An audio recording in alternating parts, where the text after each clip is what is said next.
Olemine ja olemas olemine. Olemine ja olemas olemine.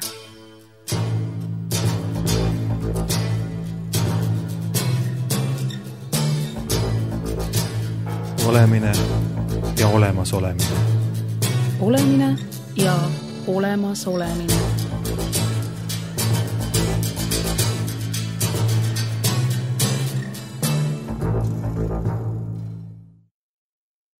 Tervist, stuudios on Einar Laigna ja mind on palutud siia arutlema meid eriti puudutavate küsimuste üle ja mis saaks olulisemat ja tähtsamat meile olla põlvest põlve, kui seesama põlvkonniti jätkusuutlikkus, järjepidevus, püsimine.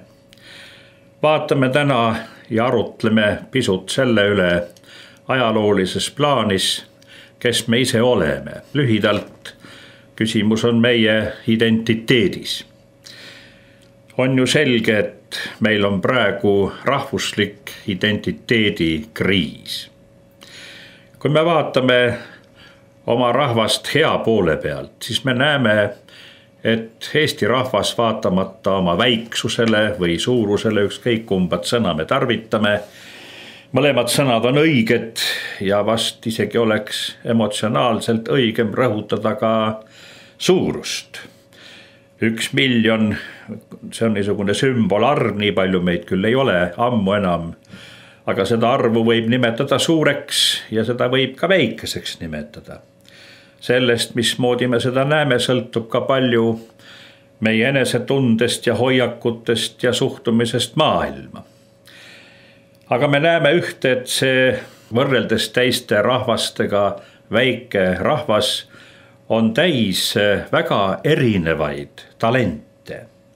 Mida kõik eestlaste hulgas ei leidu, võiks öelda, et meil on niisugune rahvas nagu juba vanadest aegadest venelased, kui nad panid meie rahvale nime ja nimetasid meid juudideks, siis see ei ole halvustav sõna, vaid see tuleb sõnast judo ja judo on ime.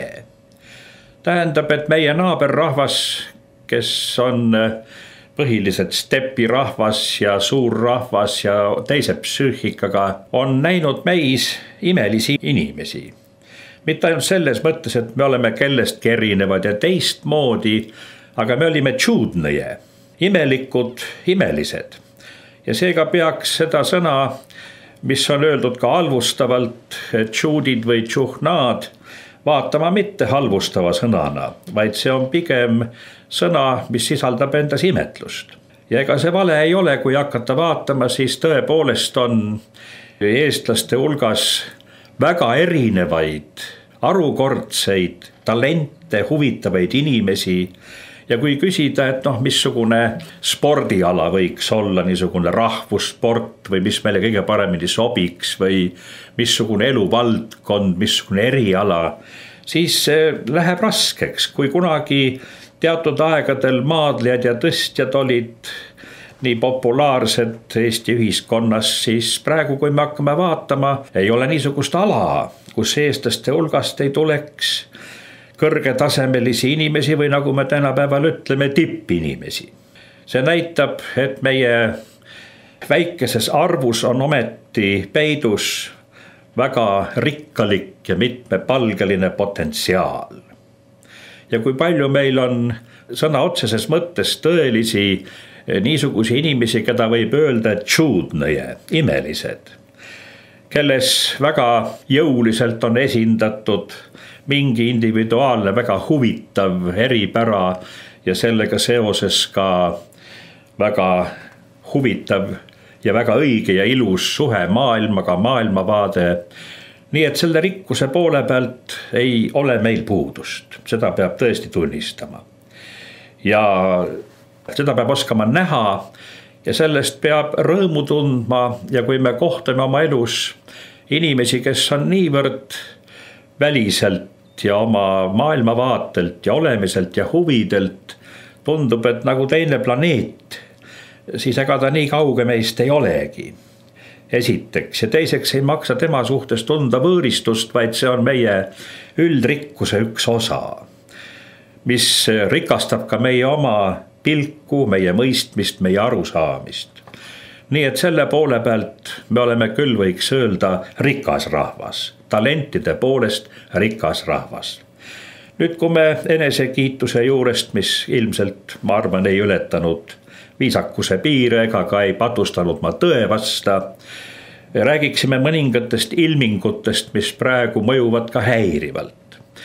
Kui me loeme Delfi kommentaare, siis natukene valus on lugeda seda äärmist emotsionaalsust, krititsismi ja seda peaaegu jubeldavat halvustust, kui on võimalik kedagi teist mingis ebatäpsuses või teistmoodi arvamuses süüdistada, siis see hasart, millega seda tehakse, on pisut õudne.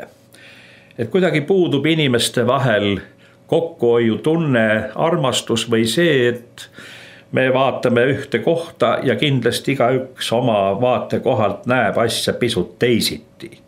Et peame ütlema, et kogu selle suure sallivuse kuulutamise juures tegelikult valitseb paraku päris tige sallimatus. Ja see sallimatus ulatub natuke liiga kaugele. On selge, et ühiskondlik elu ja elu püsimine üldse on paraku seoses sallimatusega, kõige selle suhtes, mis elu ohustab. Aga niisuguses valdkonnas, kus on arvamuste avaldamine mitmete asjade suhtes, võiks olla rohkem arutlust, selgitust ja mõista püüdmist. Keel on see, mida me selleks kasutame. Loogilised keeleseadused, oskus esitada küsimusi. Kui me elame sõnade maailmas, kus me püüame sõnu kasutades ja nendest loogilisi terviklikke mõtteid moodustades teha iseennast teistele arusaadavaks ja püüame mõista teisi, selle näiteks on ka see, kui meil palutakse oma juttu täpsustada, korrata, selgitada ja meie ise palume teisel inimesel tema poolt öeldut selgitada, täpsustada, defineerida, siis selgubki see, kuivõrd palju me elus räägime üksteisest mööda. Sõnad, mida me tarvitame, jäävad defineerimata, nende taga on mingi ähmane emotsioon, mida me ise endale ei teadvusta ratsionaalselt, mida see sõna siis täpselt tähendab. Sotsiaalse olendina allub inimene automaatselt ja mõtlematult nendele keelenditele, nendele väljenditele, mis igapäevane press, ajalehed, päevauudised kasutavad. Ja inimene ilma kordagi esitamata täpsustavaid küsimusi või nõudmata definitsioone korrutab seda järel teadmata, mis see on.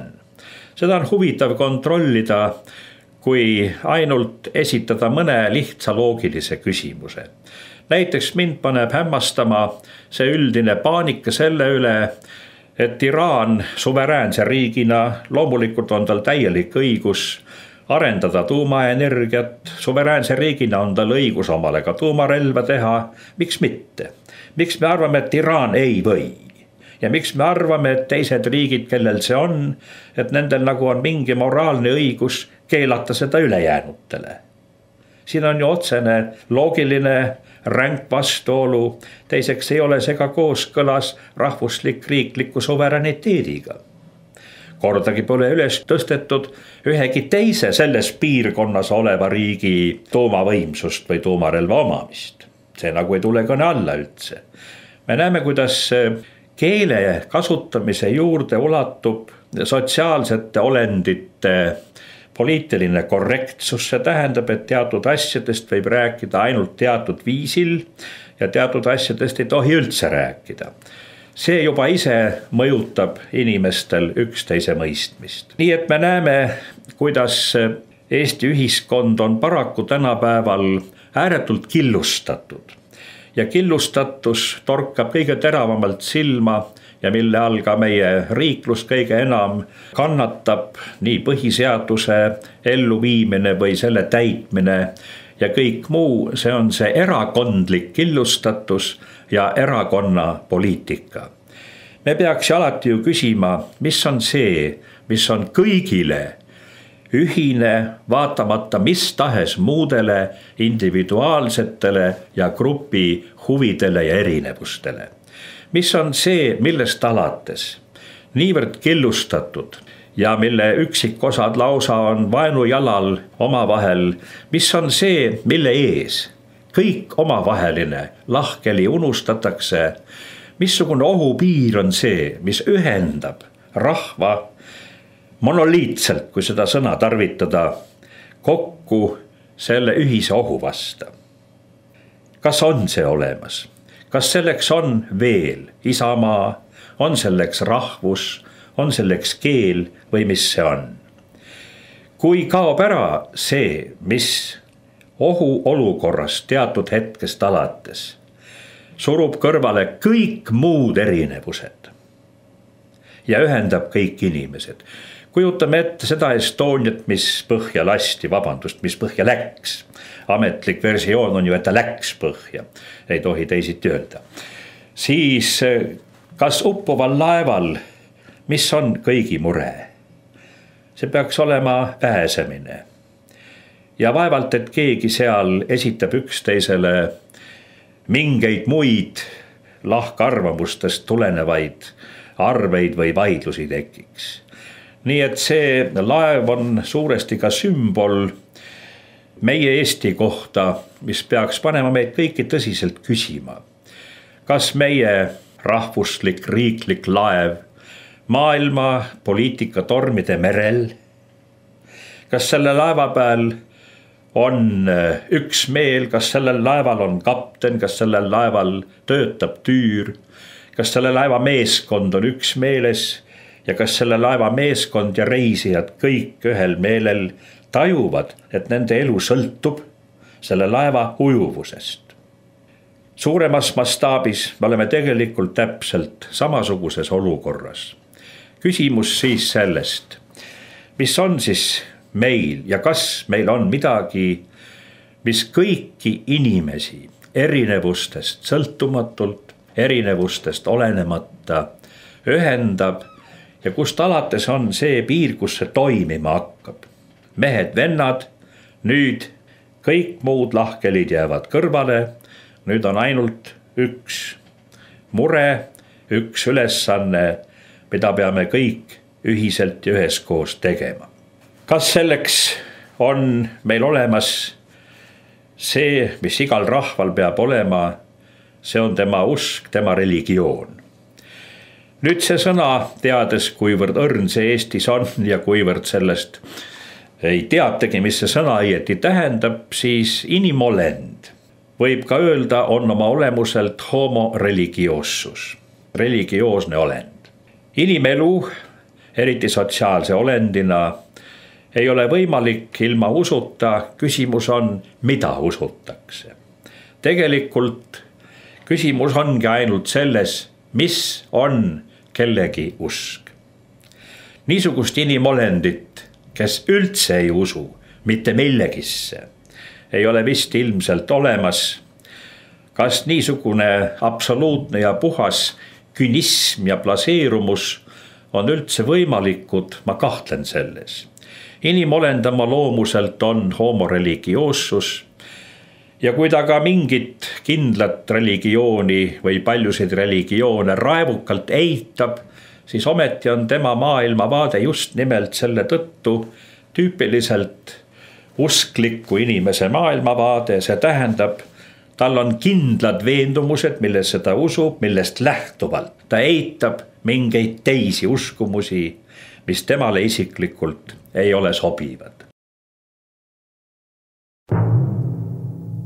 Olemine ja olemasolemine.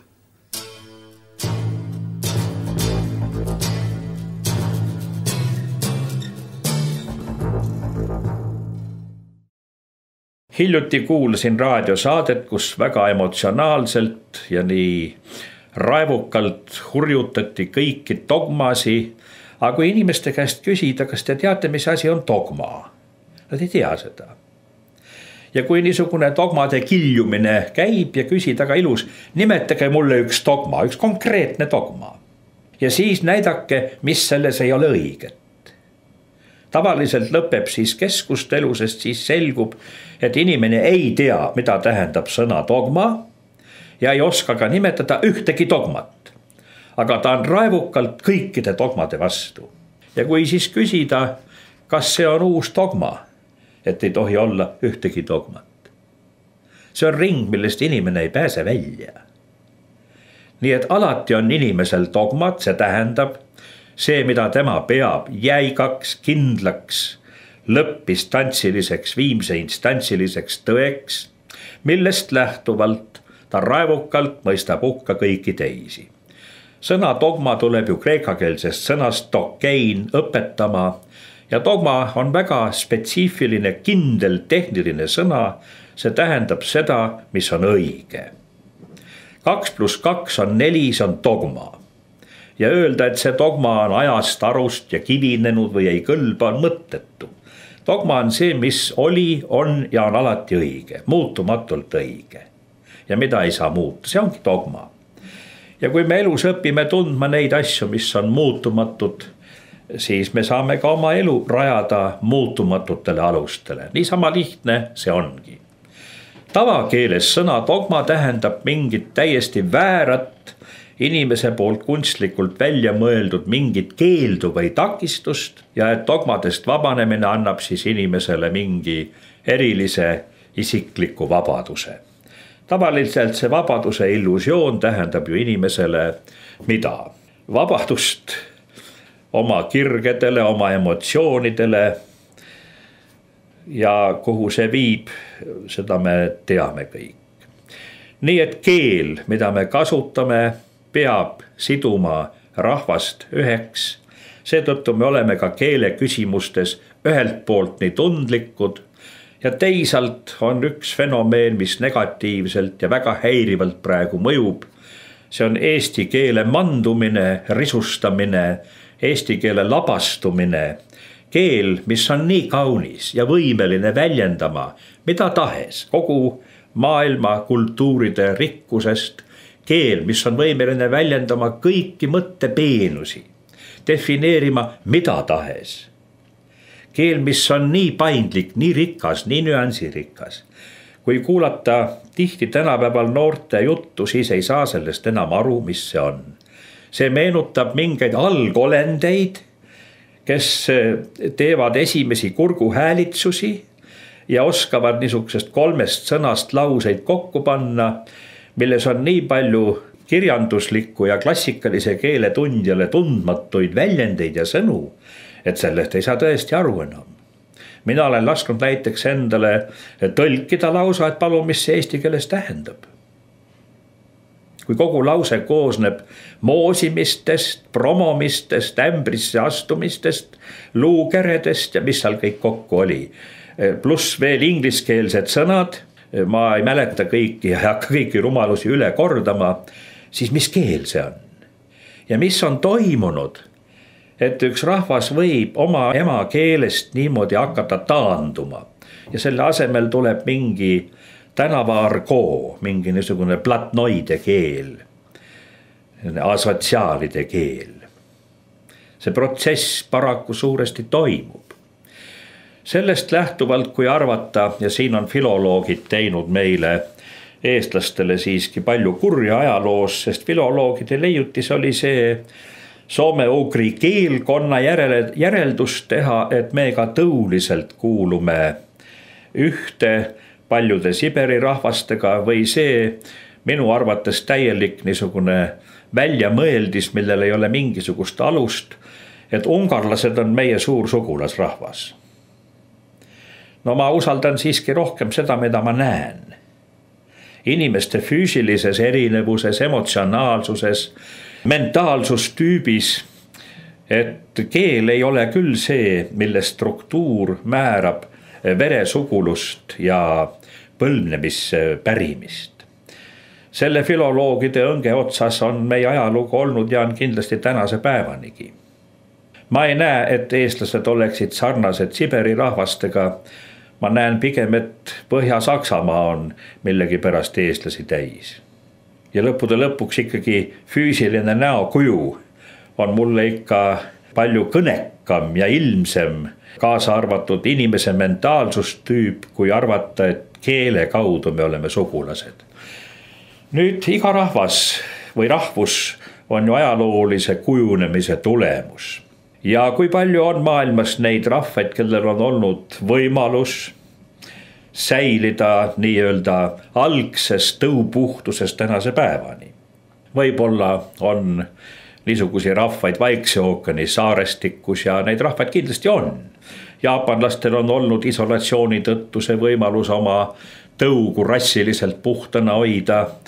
Neid on praegu küll, neid ütleme niimoodi geneetiliselt päris puhtaid tõugusi, kelle juures ka on välja kujunenud kindlad kultuurantropoloogilised kõik tunnused ja kõik, mis sinna juurde kuulub, rahvuskultuuri spetsiifilised tunnusmärgid. Nüüd need rahvad, kes on elanud nagu Kesk-Euroopas ja meie siin ja paljud teised, me oleme elanud niisugustes tõmbetuultes, kus me saame rääkida, et rahvus kui selline on ajaloolise protsessi käigus toimunud segunemised, kujunemised ja kui see saab piisava aja toimida, et see ristamisprotsess läheb üleüldiseks, siis kujuneb ikkagi välja kindlate rahvustunnustega rahvus. Aga siin kohe esimene punkt, kui me oma identiteedist räägime, siis minule on natukene naljakad need inimesed, kes samastavad tänapäeva eestlast muinaseestlasega. See jääb naerma lausa. 12 või 11 sajandi muinaseestlane ja tänapäeva eestlane on juba lihtsalt puhttõuliselt täiesti kaks eri rahvust. Ja kui me arvame, et eriti saarlased arvavad, et nemad on kindlasti nende muinassaarlaste tõupuhtad järglased, siis ma selles küll väga kahtlen ja tean ju nii paljusi maakondi, kus maakonniti ka ja paikkonniti. Kujunes sajandite jooksul välja lausa kohalik niisugune kohalike tunnustega rahvus kihelkonniti, selles pole midagi imelikku. Nii ei ole mitte ainult meil, nii on see mujal, see protsess on ju väga hästi jälgitav Saksamaal, kus olid vürstiriigid kaua aega ja killustatus, milline suur erinevus on baierlaste ja põhjasakslaste vahel või Põhja-Ida ja Lõuna-Saksamaa.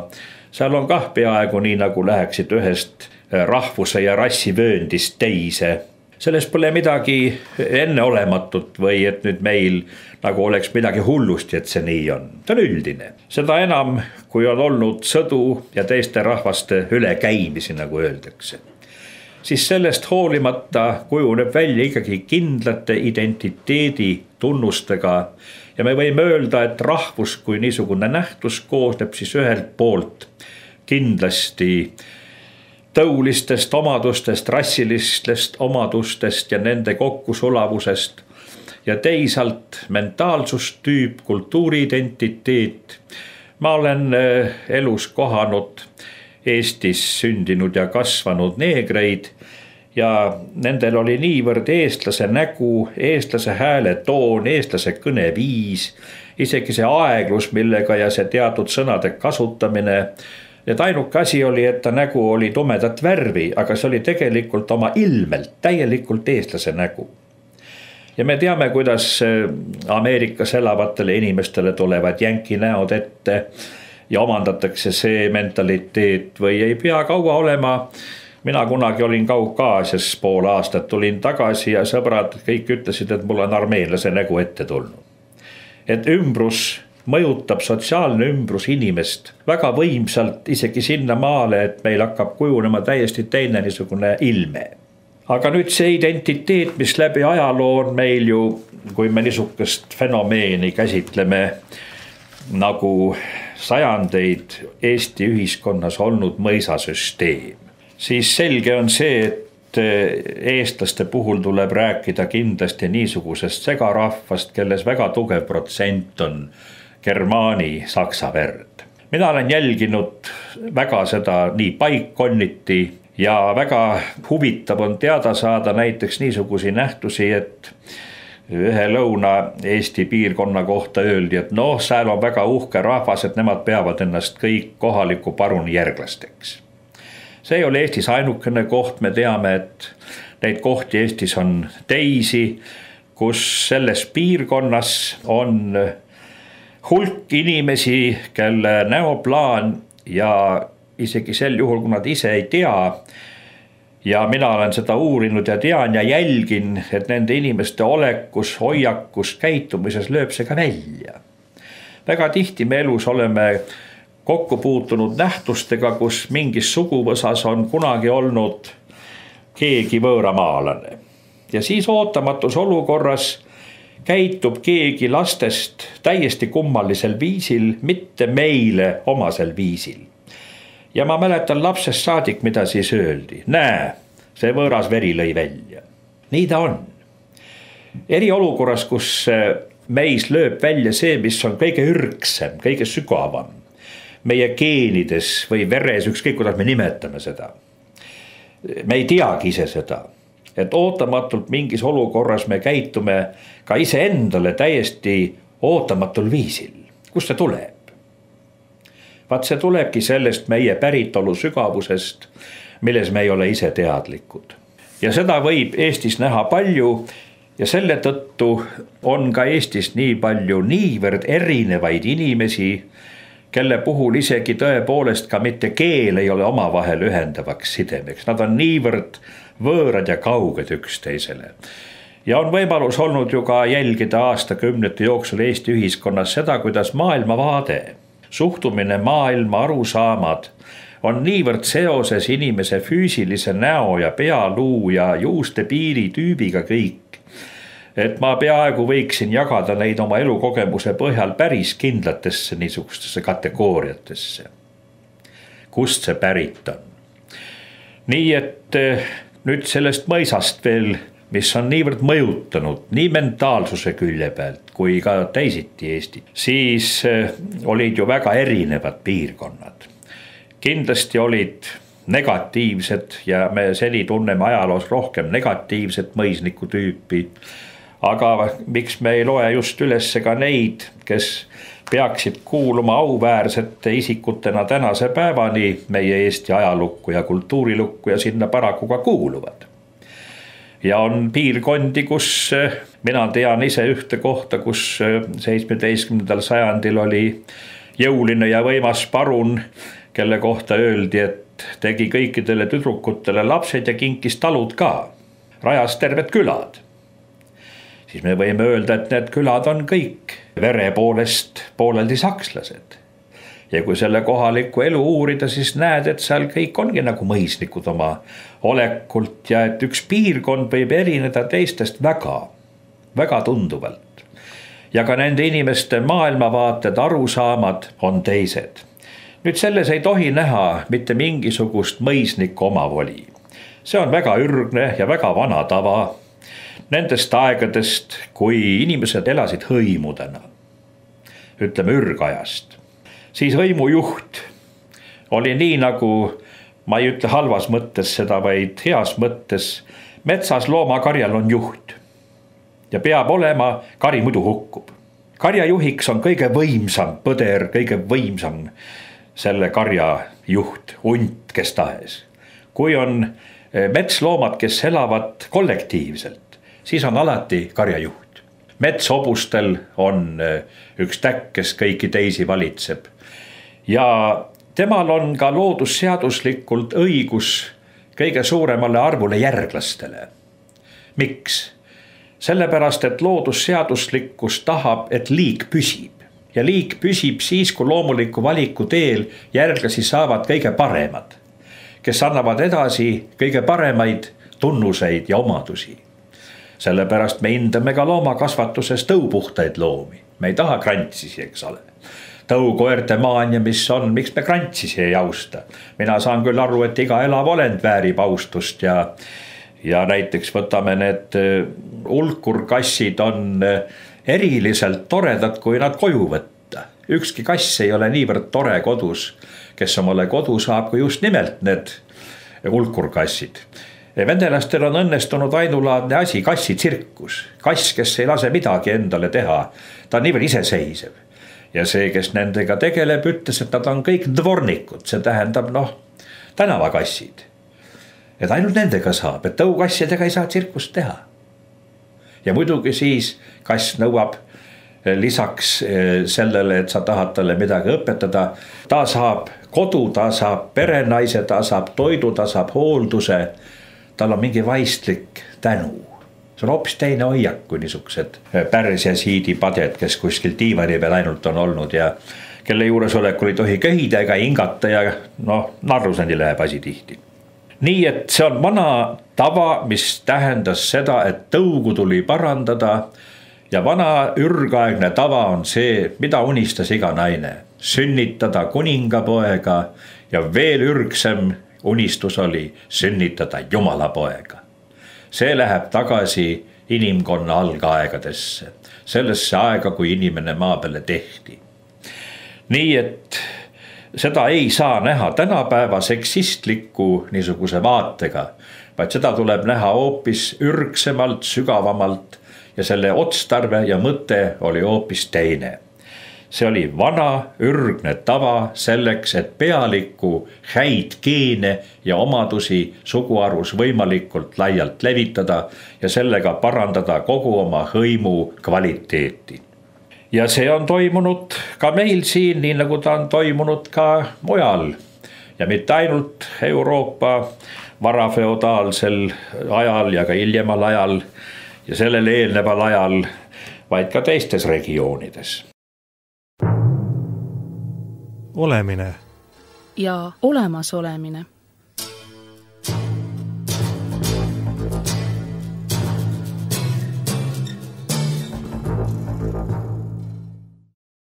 Mis on siis meie identiteet ajaloos?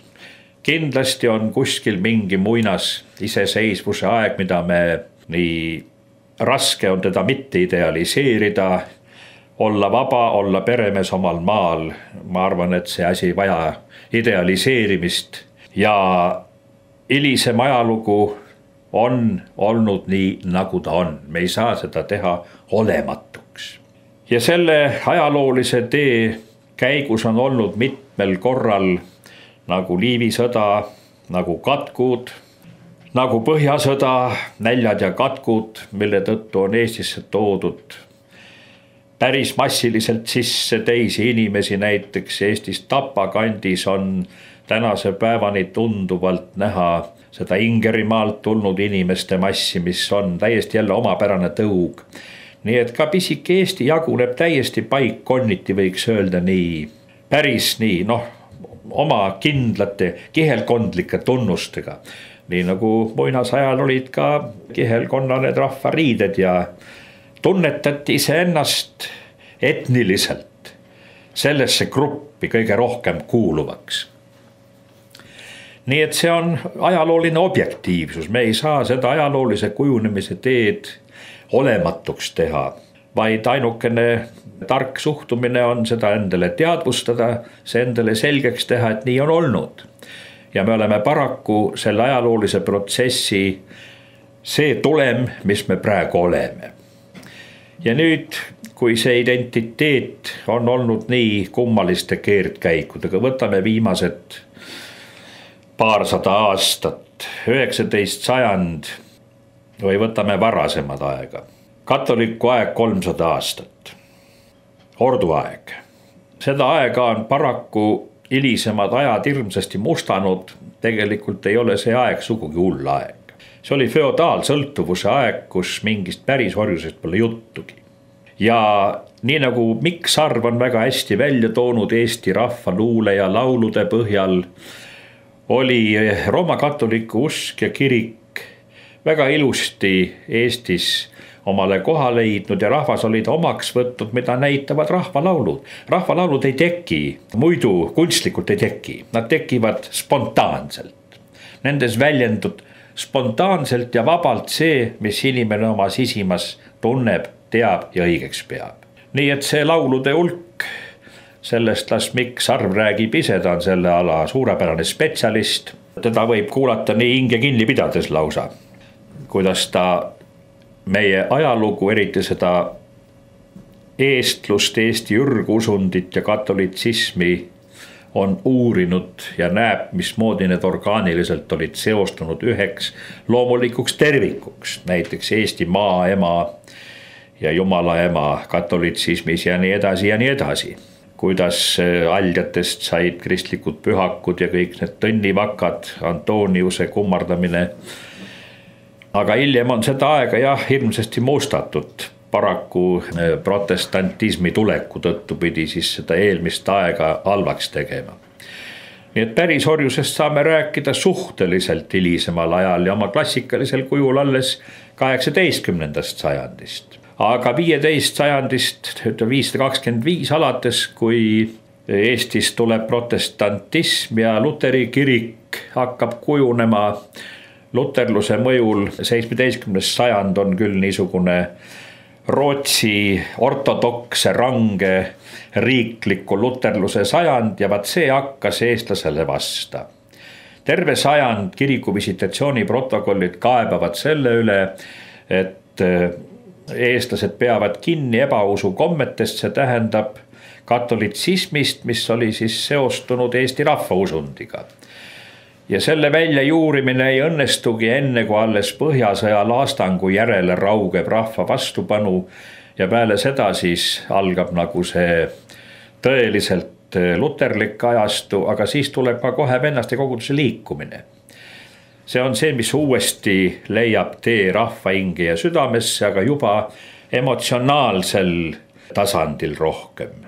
Ehkki eestlase rahvuslik ärkamine on tugevalt seotud vennaste koguduse liikumisega, äratusliikumisega. Ja seetõttu tänapäeva eestlase psüühikas domineerivad ühelt poolt siis niisugused emotsionaalsed arusaamad religioossusest ja teisalt, kuna vennaste koguduse tase Eesti rahva hariduse saades ja intellektuaalses arengus osutus mitte piisavaks, kuna vennad olid lihtsalt mehed, tihti harimata mehed, siis vennaste koguduse see stiil ja tase lihtsalt ei läinud enam, see on selge.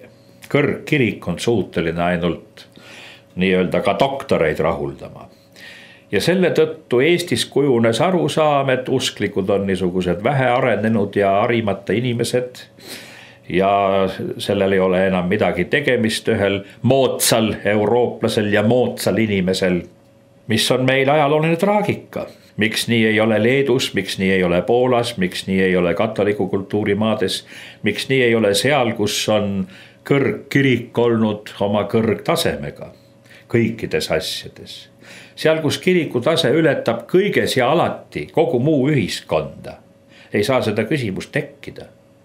Rooma katoliku kiriku poolt loodud kultuur, nii esteetiline kui mis tahes mõtteteadus, kõik muu. Selle tase on niisugune, et terve elu kulub, et ainult ühte distsipliini sellest kuidagi tundma õppida.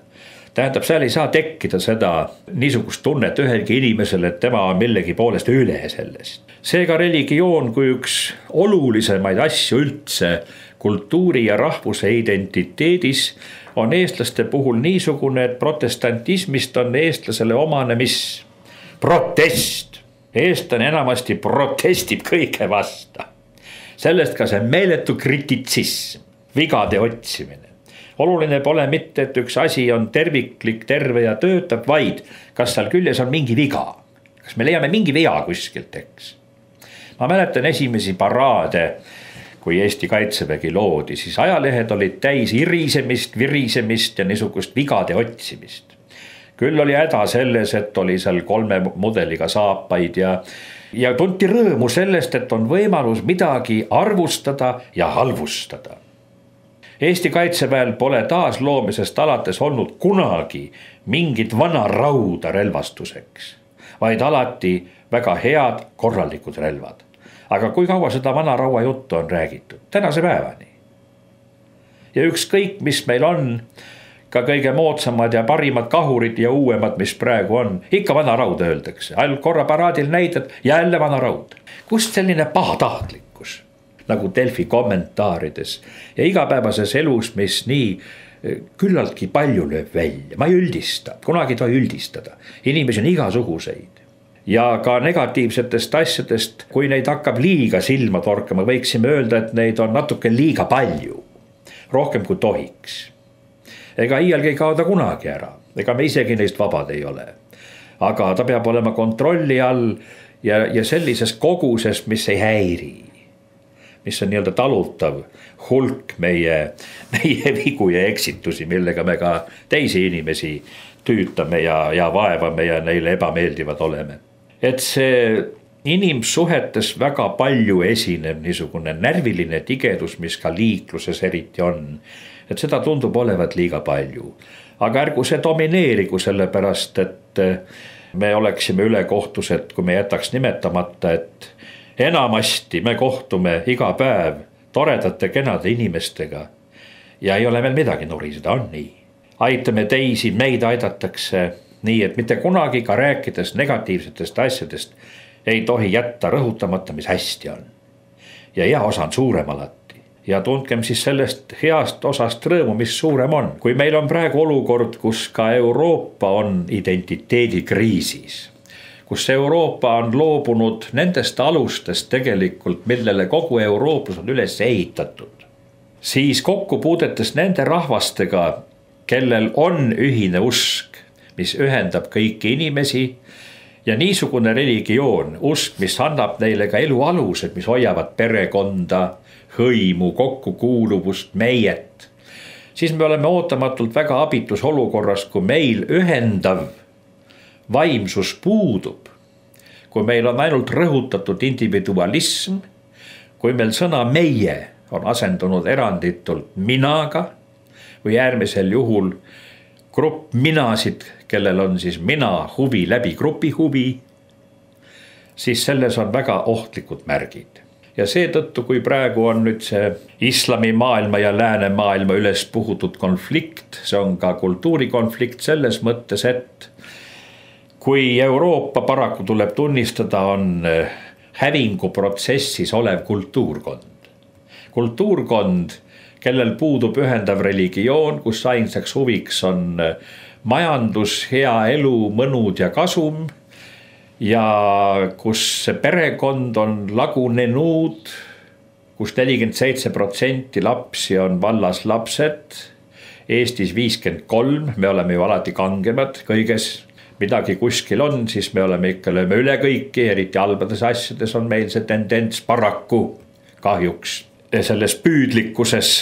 Siis on selge, et ajaloolises plaanis, kui midagi ei muutu, siis see rahva killustumine, atomiseerumine, üksik isoleeritud isikuteks, mis teevad võimatuks üldse ka pisikese kollektiivi kooselu, milleks on perekond, siis siin on ju otsene oht rahvuse jätkusuutlikkusele, rahvuse püsimisele.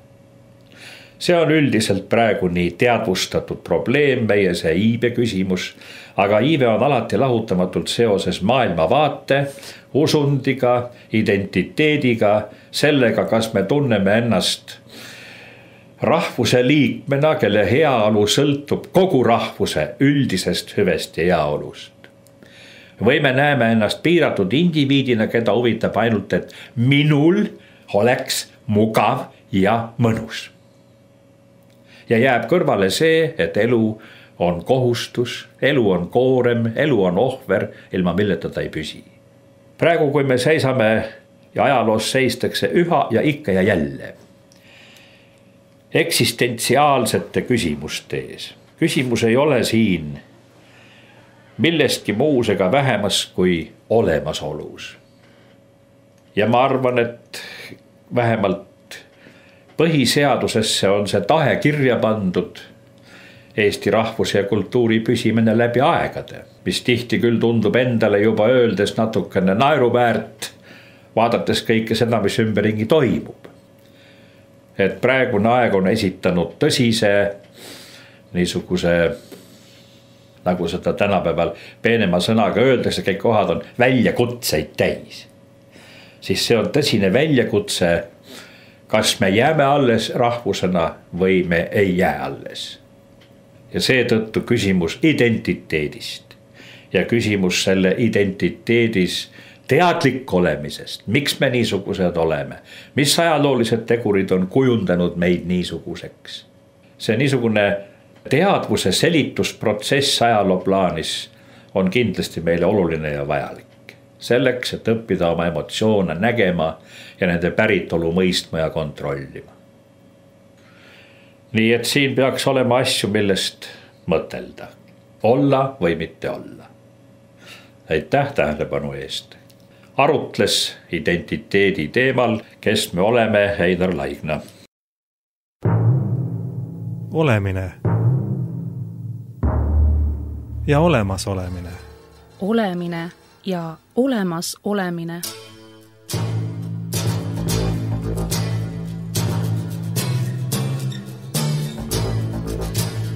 Olemine ja olemas olemine. Olemine ja olemas olemine.